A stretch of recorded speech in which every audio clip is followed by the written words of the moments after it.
একসময় তারা ছিলেন দোদণ্ড পরাক্রমশালী। তাদের ভয়ে বাঘে আর মহিষে এক ঘাটে জল খেয়েছে।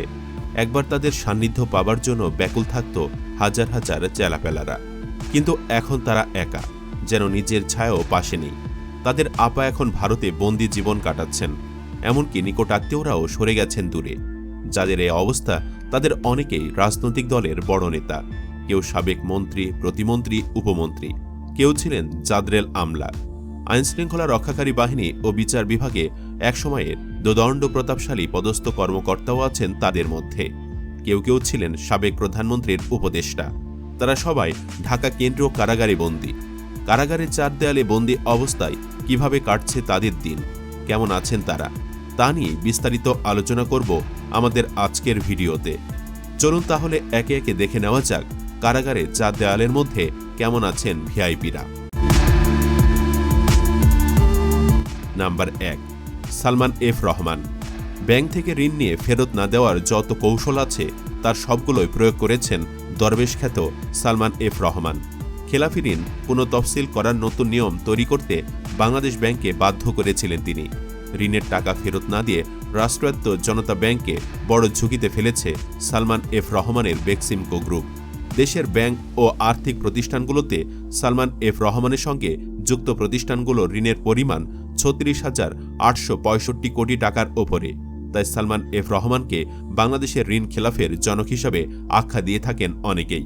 গত 14 আগস্ট দাড়িগোঁফ কামিয়ে পালানোর সময় কোস্ট গার্ডের হাতে গ্রেফতার হন সালমান। বর্তমান কারাগারে খুবই মানবেতর জীবনযাপন করছেন সালমান এফ রহমান। এখন পর্যন্ত তার কেউ দেখা করতে আসেনি, এমনকি কোনো নিকটাত্মীয় কারাগারে যাননি। এছাড়া সালমান এফ রহমানের সাথে ফোনে কথাও বলেনি পরিবারের কোনো সদস্য, এমনটি জানিয়েছে কারা কর্তৃপক্ষ। নাম্বার 2, আনিসুল হক।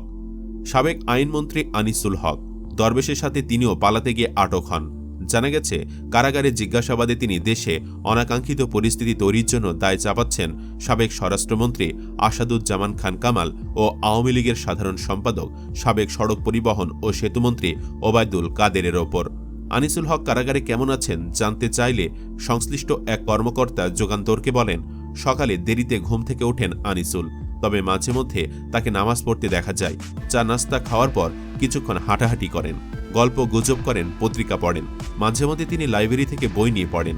দুপুর 12টার পর গোসলে যান। তার সাথেও পরিবারে কেউ এখন পর্যন্ত দেখা করতে আসেনি। নাম্বার 3, জুনায়েদ আহমেদ পলক। ইন্টারনেট বন্ধ করে দেশের হাজার হাজার কোটি টাকা লস করেছেন জুনায়েদ আহমেদ পলক।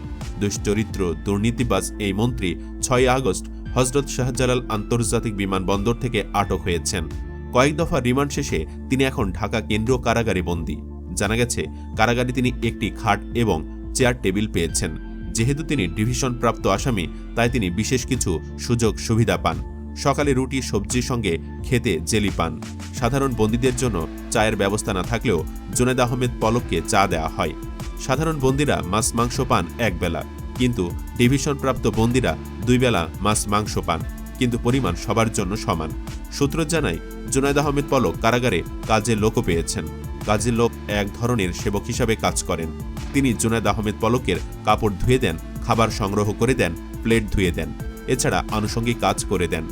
জুনায়েদকে এত এত সুবিধা কেন দেওয়া হচ্ছে এ বিষয়ে জানতে চাইলে কারা অধিদপ্তরের এআইজি জান্নাতুল ফরহাদ বলেন, কারাবন্দী বিশেষ বন্দীরা কারাবিধি অনুযায়ী সব ধরনের সুযোগ সুবিধা পাচ্ছেন। কেউ কেউ বিধি বহির্ভূত সুবিধা দাবি করলেও তাদের সেটা দেওয়া হচ্ছে না। তিনি বলেন, ডিভিশনপ্রাপ্ত 66 বন্দীর মধ্যে বেশিরভাগই 5 আগস্টের পর গ্রেফতার হয়েছেন, তবে এর আগেরও 2-1 জন আছেন। ডিভিশনপ্রাপ্ত বন্দীদের মধ্যে সাবেক সংসদ সদস্য শাহজাহান খান সহ 3 জন এ মুহূর্তে কারা হাসপাতালে চিকিৎসাধীন আছেন বলে তিনি জানান। নাম্বার 4, দীপুমণি। সদ্যবিদায়ী আওয়ামী লীগ সরকারের সাবেক সমাজ কল্যাণমন্ত্রী ডাক্তার দীপুমণিকে 1 মাস আগে গ্রেফতার করেছে পুলিশ। রাজধানীর বারিধারার DOHS এলাকায় এক আত্মীয়ের বাসা থেকে তাকে গ্রেফতার করা হয়। দীপুমণি গ্রেফতারের পর ক্ষমতার অপব্যবহার ও ঘুষ দুর্নীতির নানা তথ্য বের হতে শুরু করেছে। আওয়ামী লীগে বড় পদ পদবি পেয়ে গত প্রায় 16 বছর তিনি বেশ বেপরোয়া ছিলেন। তার হাত থেকে দলের স্থানীয় নেতাকর্মীরাও রেহাই পাননি। জানা গেছে কারাগারে বই পড়ে সময় কাটে এই মন্ত্রীর। পরিবারের কেউ এখন পর্যন্ত তার সাথে দেখা না করলেও ম্যানেজার টাইপের কেউ একজন এসে দেখা করেছেন মাঝে মধ্যে। তিনি মামলার খোঁজ খবর রাখছেন সরকারি নিয়ম অনুযায়ী। একজন বন্দী প্রতি 10 দিন পর একদিন নির্ধারিত মোবাইল নম্বরে কারাগারের ভেতর থেকে স্বজনদের সঙ্গে কথা বলার সুযোগ পান, তবে দীপু মনিকে সেই সুবিধা দেওয়া হয়নি। নাম্বার 5, রাশেদ খান মেনন। বাংলাদেশের ওয়ার্কার্স পার্টির সভাপতি ও সাবেক মন্ত্রী রাশেদ খান মেননকে মাসখানেক আগে রাজধানীর গুলশান থেকে গ্রেফতার করে পুলিশ।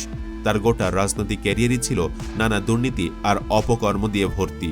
দেশের জনপ্রিয় ইসলামী আলোচক মাওলানা মিজানুর রহমান আজহারি 2020 সালের ফেব্রুয়ারির শুরুতে পারিপার্শ্বিক নানা কারণে দেশ ছাড়তে বাধ্য হয়েছিলেন।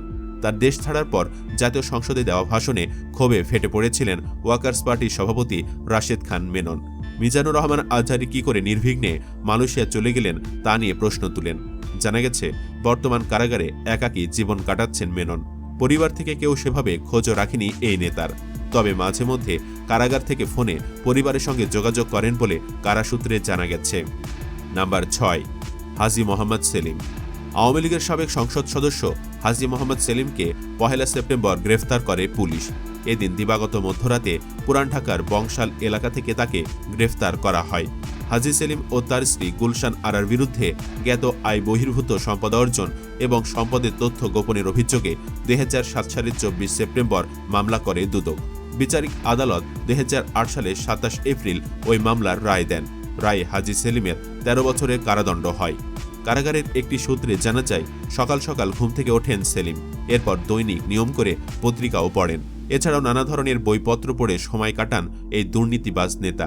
কারাগারে মাঝে মধ্যে তাকে বঙ্গবন্ধুর আত্মজীবনীমূলক গ্রন্থ কারাগারের রোজ নামচা পড়তেও দেখা যায় বলে জানা গেছে। তবে কারাগারে যাওয়ার পর পুরোপুরি বদলে গেছে আগের জীবন। আটকের পর থেকে বলতে গেলে একদম চুপচাপ থাকেন সেলিম। কারাগারের ওই সূত্রটি আরও জানায়, কারাগারে সেলিম ভালো আছেন, সবসময় চুপচাপ থাকেন। এছাড়াও কারাগারে বন্দী আছেন সাবেক নৌ পরিবহন মন্ত্রী শাহজাহান খান, সাবেক তথ্যমন্ত্রী হাসানুল হক ইনু, সাবেক আইজিপি AKM শহীদুল হক চৌধুরী, আবদুল্লাহ আল মামুন, সাবেক জ্বালানি উপদেষ্টা ডক্টর তৌফিকি ইলাহি, সাবেক প্রতিমন্ত্রী আসাদুজ্জামান নূর, সাবেক প্রতিমন্ত্রী মাহবুব আলী, সাবেক অতিরিক্ত attorney general barrister Mehedi Hasan Chowdhury সহ 66 জন। তাদের মধ্যে ডিভিশন পেয়েছেন 37 জন। হাসপাতালে আছেন 3 জন। তাদের কারো সঙ্গে এখন পর্যন্ত উল্লেখযোগ্য কেউ দেখা করতে আসেননি, এমনকি কোনো নিকটাত্মীয় কারাগারে যাননি। কারাগারে থাকা অন্যান্য বিশেষ বন্দীরা কিভাবে সময় কাটাচ্ছেন জানতে চাইলে সংশ্লিষ্ট এক কর্মকর্তা যুগান্তরকে বলেন, সকালে ঘুম থেকে উঠেই কেউ কেউ নামাজ পড়ছেন, কেউ দেরিতে ঘুম থেকে উঠছেন, কম বেশি সবাই নামাজ পড়ছেন। চা নাস্তা খাওয়ার পর কিছুক্ষণ হাঁটাহাঁটি করেন, গল্প গুজব করেন, পত্রিকা পড়েন, কেউ কেউ কারা লাইব্রেরি থেকে বই নিয়ে পড়েন। দুপুর 12টার পর গোসলে যান। গোসল শেষে কেউ কোরআন তেলাওয়াত করেন, নামাজ পড়েন।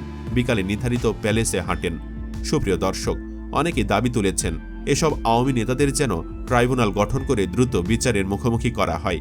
তাদের দাবির সাথে আপনিও একমত কিনা কমেন্ট বক্সে ইয়েস বা নো লিখে জানিয়ে দিন আপনার মতামত।